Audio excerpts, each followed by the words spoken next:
भएको छ भने त फेरि रिभिजन हामी जेनेटिक कोडमा गरौँ त हामीले के भन्यौँ कोडको कुरा हुन्छ लाइभ कोडको बेसिसमा चल्छ त लाइभ कोडको बेसिसमा चल्ने भए हुनाले अल्फाबेटिकल मान्नुहोस् एबिसी छ जसलाई हामीले 1 2 3 भनेर मान्नुहोस् कोड गर्यो भने एबिसी भनेको चाहिँ 1 2 3 होला एएबी भने 1 1 2 होला त यसै गरी युनिभर्सल भयो भने जहाँ पनि के होला ए पछि दुईटा बी छ भने त्यो युनिभर्सल के होला त ए भनेको 1 हो बी भनेको 2 2 हो यसरी चाहिँ कोडिङ गरौँला त्यस्तै हिसाबले जब लाइभ चल्छ लाइभमा पनि के छ कोडको हिसाबबाट चल्छ त्यसलाई हामी भन्छौँ जेनेटिक कोड जेनेटिक कोडमा जो एबिसी मान्नुहोस् हामी भन्दैछौँ माथि त्यसलाई नाइट्रोजन बेस मान्ने हो र एमिनो एसिडलाई 1 2 3 रिप्रेजेन्ट गर्ने हो भने के होला त अब नाइट्रोजन बेस अनुसार एमिनो एसिड कोडिङ होला त नाइट्रोजन बेस कहाँ हुन्छ डिएनएमा हुन्छ र त्यो डिएनएबाट कोड बनेर डिएनएको जो कोडिङको सेक्वेन्स छ यो सेक्वेन्स हो ए पछि बी लेख्नु त्यसपछि बी लेख्नु एउटा सेक्वेन्स हो त्यही अनुसारको सेक्वेन्स के भन्छ भने 1 2 2 को पनि भन्छ त्यस्तै डिएनएमा नाइट्रोजन अल्फाबेट जो छन् नाइट्रोजन बेसहरूको सेक्वेन्स छ भनेपछि नाइट्रोजन बेस भनेको एडेनाइन ग्वानाइन साइटोसिन थाइमिन या एडेनाइन पछि एडेनाइन हुन सक्छ यो अनुसार एमिनो एसिडको मोलिक्युलहरू पनि के छ को पनि सेक्वेन्स बन्छ यही अनुसार यसको मतलब एमिनो एसिड के छन् त त्यो हेर्नु पर्यो नाइट्रोजन बेस के छन् त्यो हेर्नु पर्यो A for one amino acid G for another amino acid C for another amino acid यदि यस्तो भयो भने एजीसी आयो भने तीनटा अलग अलग एमिनो एसिड जोडिएला सेक्वेन्स बन्ला त्यसपछि राख्नु पर्ला त यही तरिकाबाट लाइफमा के भन्छ एमिनो एसिडको सेक्वेन्स बन्नु भनेको के हो प्रोटिन बन्नु हो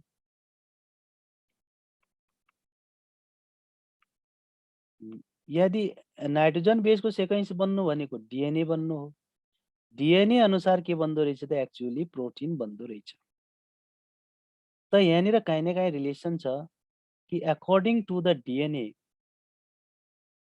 the sequence of amino acid is formed and this sequence is called protein or sequence of amino acid is called protein and protein makes the body is an organism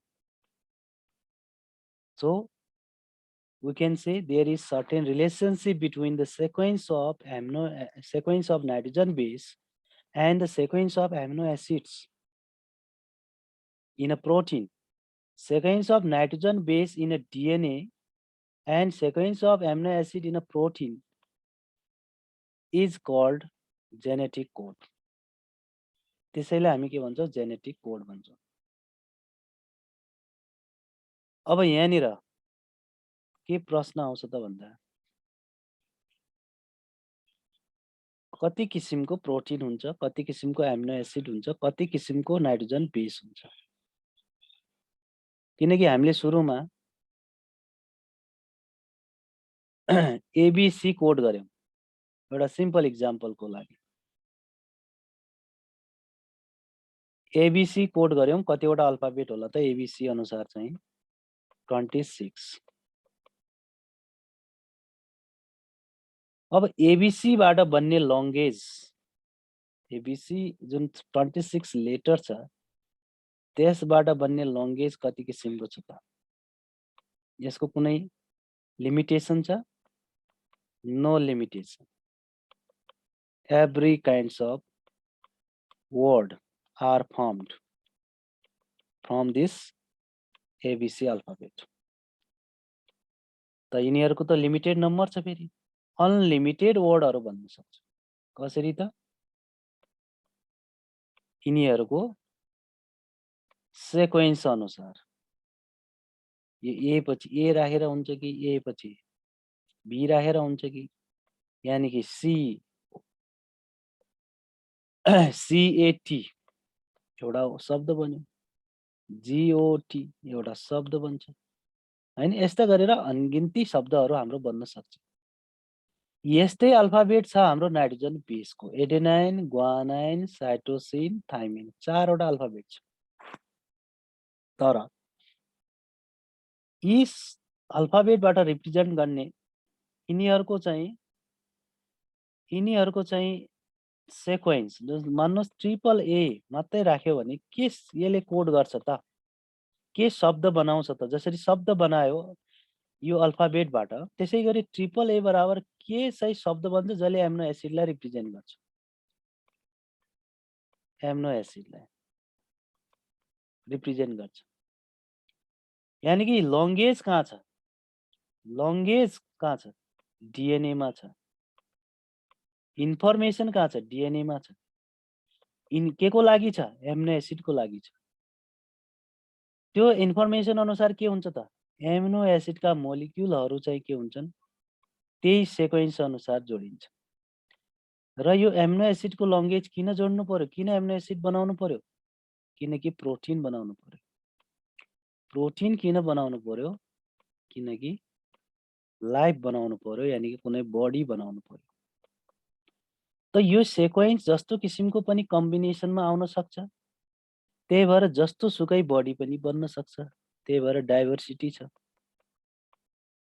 diversity छ।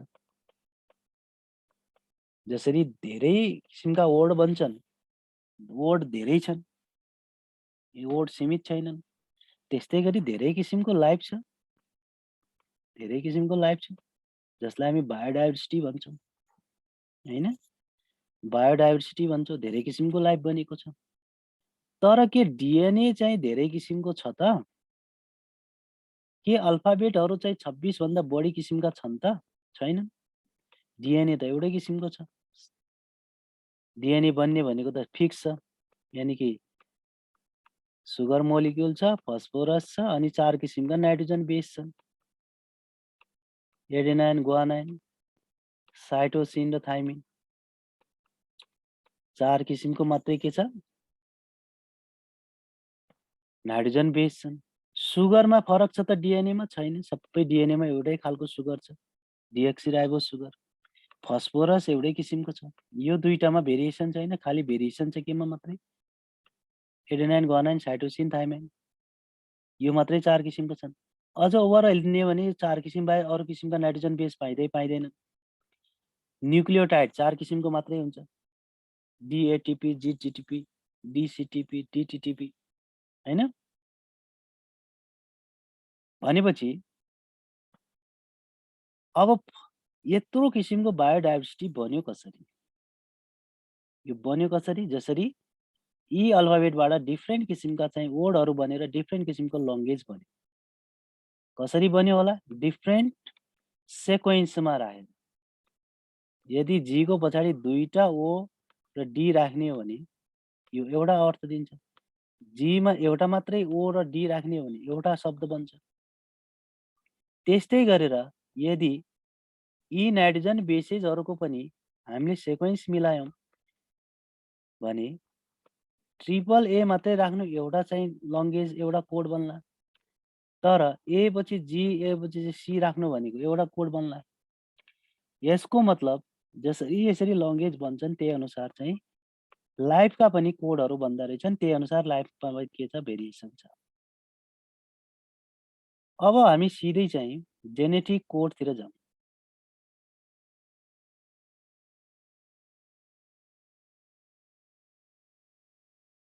त यति बुझिसकेपछि अब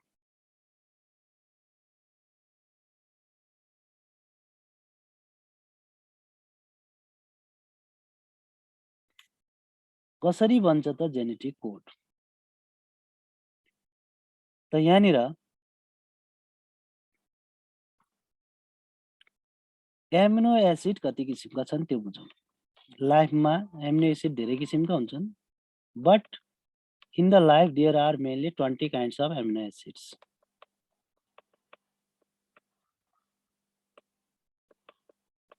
amino acid nitrogen base जो DNA मा हुन्छ,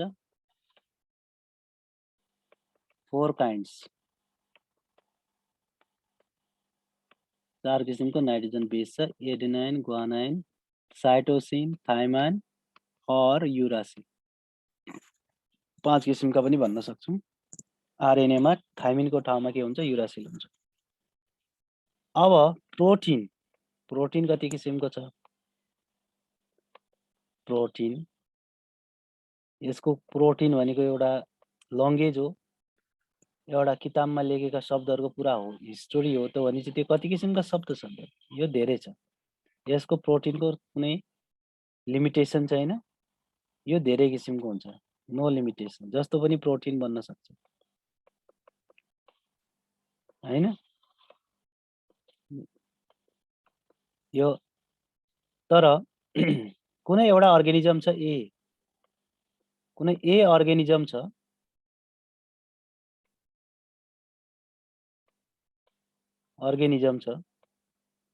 यसमा जति किसिमका प्रोटिन पाइन्छ, हैन? यसबाट प्रत्येक जेनेरेसनमा जाने प्रोटिन के होला?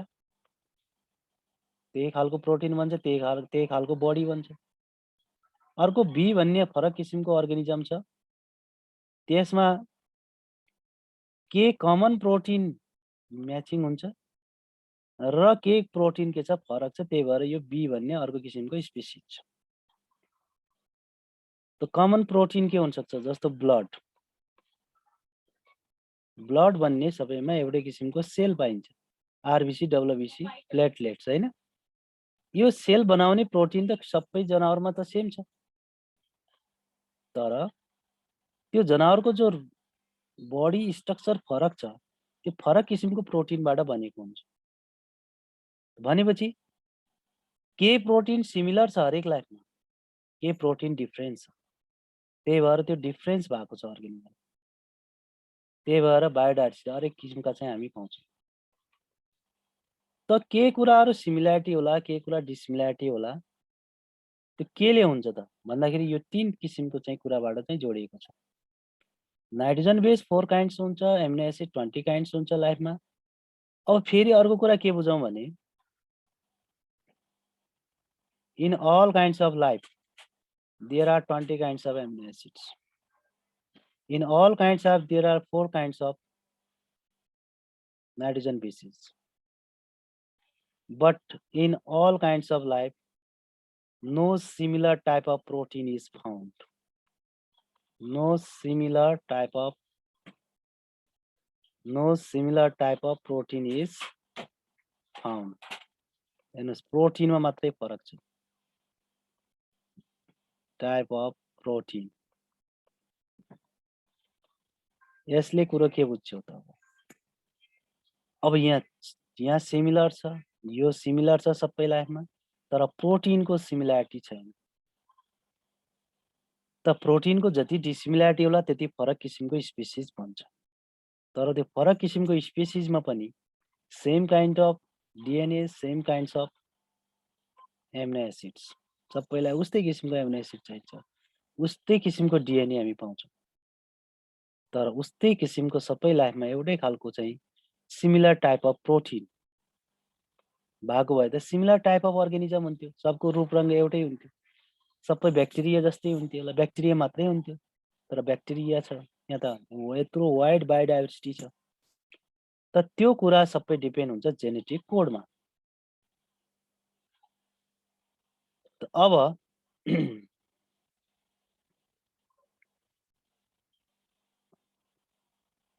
अब यहाँनिर 20 किसिमको जो एमिनो एसिड्स छ, 20 किसिमको एमिनो एसिडमा ल्युसिन, आइसोल्युसिन, ट्रिप्टोफान, हैन, ट्रिप्टोफान गरेर यसरी नामहरू छ, 20 किसिमको छ। यी 20 किसिमका एमिनो एसिडहरूको जुन जोडाइ हुन्छ त्यसबाट डिफ्रेन्ट किसिमको प्रोटिन बन्छ। त हामीले बनाउनु पर्ने के छ, बडीले बनाउनु पर्ने के छ भने एमिनो एसिडलाई जोडेर प्रोटिन बनाउनु छ। मानौ यी फरक फरक किसिमका चाहिँ प्रोटिन छन्, ल्युसिन छ, आइसोल्युसिन छ, हैन? ल्युसिन होला, आइसोल्युसिन होला, ट्रिप्टोफान हुन सक्छ, मिथाइनाइन हुन सक्छ, अनि त्यसपछि चाहिँ अर्गिनाइन हुन सक्छ, सेरिन हुन सक्छ, ग्लाइसिन हुन सक्छ। त यहाँ 20 किसिमको एमिनो एसिड जो छन् एलालाइन, के अरे arginine, asparagine, aspartic acid, cysteine, glutamine, glutamic acid, glycine, histidine, isoleucine, leucine, lysine, methionine, phenylalanine, proline, serine, threonine, tryptophan, tyrosine, valine, यी सबै के हुन्? एमिनो एसिड्स हुन्। यी सबै एमिनो एसिडको सेक्वेन्स अनुसार चाहिँ के भन्छ? प्रोटिन भन्छ।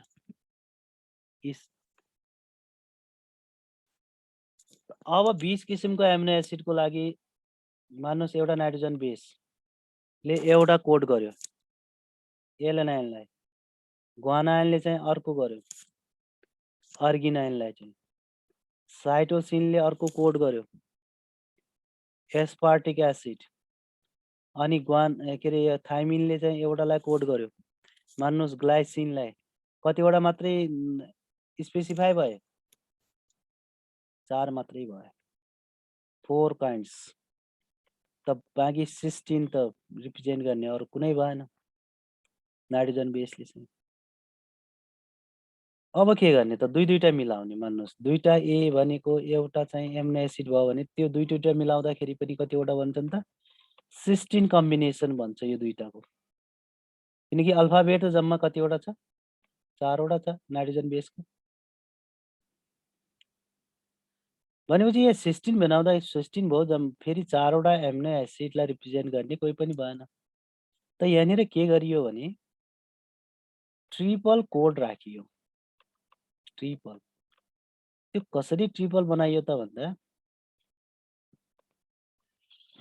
युरासिल, साइटोसिन, एडेनाइन, ग्वानाइन एउटा रोमा राखेर बनाउने, अर्को युरासिल, साइटोसिन, एडेनाइन, ग्वानाइन अर्को रोमा राख्ने। यसरी राख्दाखेरि यो दुईटालाई चाहिँ के गरौँ? दुई चोटि लेख्ने।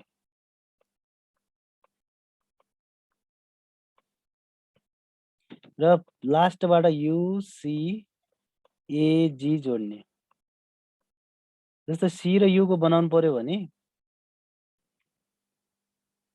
सियु गर्दै 4 चोटि लेख्ने र लास्टमा के गर्ने? युसिएजी। यो कसरी बनाएको छ म तिमीहरूलाई एउटा फिगरबाट देखाउँछु।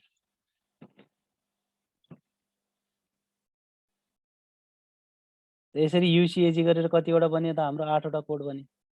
यसै गरी कतिवटा टोटल कोडहरू कतिवटा बन्छन् त? अब 64 कोडन्सहरू यसरी बन्छन्। त यो 64 कोडन्सहरू म तिमीहरूलाई पहिला देखाउँछु। त यहाँ हेरौँ युसिएजी सेकेन्ड पोजिसन, फर्स्ट पोजिसन हामीले युसिएजी राख्यौँ। त यो यु र यु यसरी मिलाएर के भयो? दुईटा राख्यौँ र युसिएजी राख्यौँ। त हेर्नुहोस् त ट्रिपल यु भनेको फेनाइलेमाइन रहेछ, युयुसी भनेको फेनाइलेमाइन नै रहेछ, युयुए भनेको ल्युसिन रहेछ, युयुजी भनेको ल्युसिन रहेछ। त यहाँ ल्युसिन कतिवटा कोड बने? 6 वटा। त्यसपछि आइसोल्युसिन आउँछ यसरी। त यसरी 64 कोडन्सहरू बने। त्यो 64 कोडनमा हामी यहाँ स्टप लेखेको देख्न सक्छौँ। कतिवटा स्टप लेखेको छ त? 3टा, 3 स्टप कोडन्स। त एउटा यहाँ एयुजी, यो स्टार्ट कोडन, यसलाई भन्छ स्टार्ट कोडन। यो स्टार्ट कोडन र यहाँ स्टप कोडन, बाँकी जति पनि छन् के एमिनो एसिडका नाम छन्। बाँकी कोडको अगाडि के छ? Amino acids.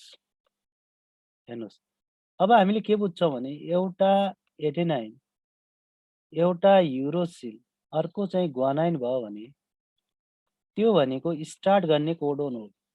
यो युरासिल आउँछ एमआरएनएमा यसरी, भनेपछि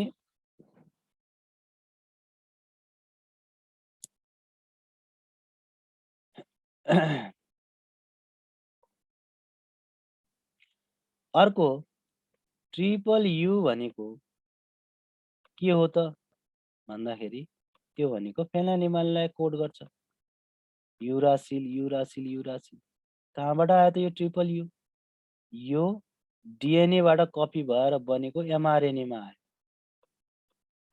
डिएनए आफै त भाग लिँदैन ट्रान्सक्रिप्सन प्रोसेसमा, त डिएनए एमआरएनए बनाउँछ, आरआरएनए बनाउँछ, टिआरएनए बनाउँछ, त्यसपछि ट्रान्सक्रिप्सन हुन्छ राइबोसोममा मिलेर।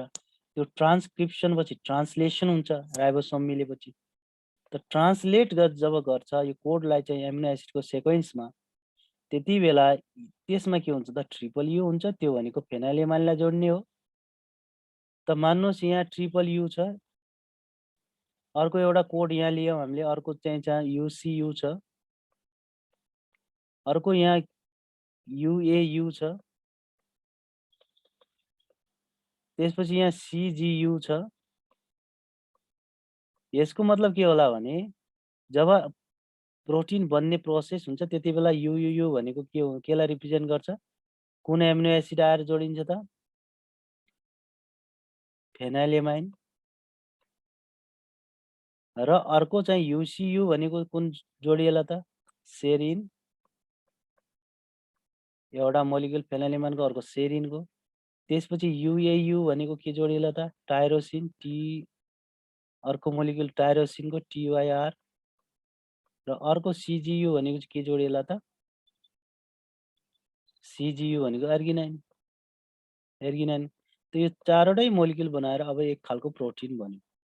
यो प्रोटिन बन्नुमा सबभन्दा ठुलो कहाँबाट यो चाहिँ यो जोडिनुपर्छ भनेर मेसेज आयो त? यो कोडबाट आयो। यो कोड कहाँबाट आयो? डिएनएबाट आयो। त्यसकारण डिएनएमा जुन सिक्वेन्स छ त्यही सिक्वेन्स अनुसार के को हुँदो रहेछ? प्रोटिनमा एमिनो एसिडको सिक्वेन्स हुँदो रहेछ। त्यही फेनोमेननलाई हामी के भन्छौँ? जेनेटिक कोड भन्छौँ।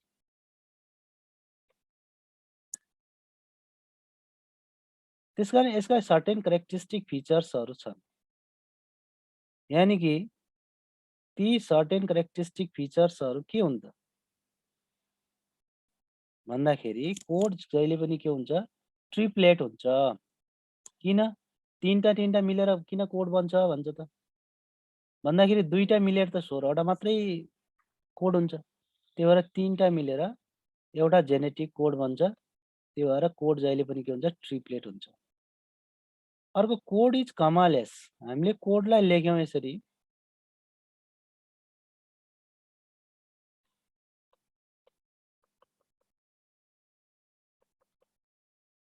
भने कोड कमाले। हामी फर्स्ट तीनटाको एउटा कोड बनाउँछौँ, त्यसपछि यो अर्को, यहाँ बीचमा कमा गर्दैनौँ, त्यही भएर कमा गर्न पाइँदैन, कमालेस हुन्छ। अर्को हुन्छ genetic code is universal. Triple you भनेको हामीले के भन्यौँ? फेनाइलेमाइन भन्यौँ होइन? त यो फेनाइलेमाइन भनेको के हो भने ह्युमनको केसमा पनि यो कोडबाट फेनाइलेमाइन एमिनो एसिडलाई रिप्रेजेन्ट गर्ने हो, प्लान्टमा पनि यही हो, र ब्याक्टेरियामा पनि यही हो। त्यही भएर यो युनिभर्सल हुन्छ। सबै लाइफमा एउटै किसिमको कोडले एउटै किसिमको एमिनो एसिडलाई रिप्रेजेन्ट गर्छ। डिजेनरेट भनेको के हो त भन्दाखेरि अब यहाँ हेर्नुहोस् 61 कोडोन्सहरू यसरी के अरे 64 कोडोन्सहरू हाम्रो फर्मेसन भए। त्यो 64 कोडोनमा तीनटा त स्टप कोडोन छन् र एउटा चाहिँ स्टार्ट कोडोन छ, त्यो इनिसिएसन गर्ने प्रोटिन बनाउँदाखेरि ट्रान्सलेसन प्रोसेसमा स्टार्ट र स्टप कोडोन हुन्छ। त बाँकी 60वटा कोडोन हेऱ्यो भने हामीलाई चाहिने त 20 किसिमको एमिनो एसिडको लागि बी कोड हो, बाँकी 40वटा के गर्ने? त्यो 40वटा कोडोन मध्ये के छ भने यिनीहरूले मल्टिपल रिप्रेजेन्टेसन हुन्छ यिनीहरूको। यिनी धेरै कोडहरूले सिंगल एमिनो एसिडलाई रिप्रेजेन्ट गर्छ। धेरै कोडहरूले सिंगल एमिनो एसिडलाई, यानी कि many code represent single amino acid. त्यही भएर एउटाको 5-6वटा कोड होला एउटै एमिनो एसिडको लागि, तर एउटा कोड बराबर धेरै एमिनो एसिड हुँदैनन्। धेरै कोड बराबर सिंगल एमिनो एसिड हुन सक्छ।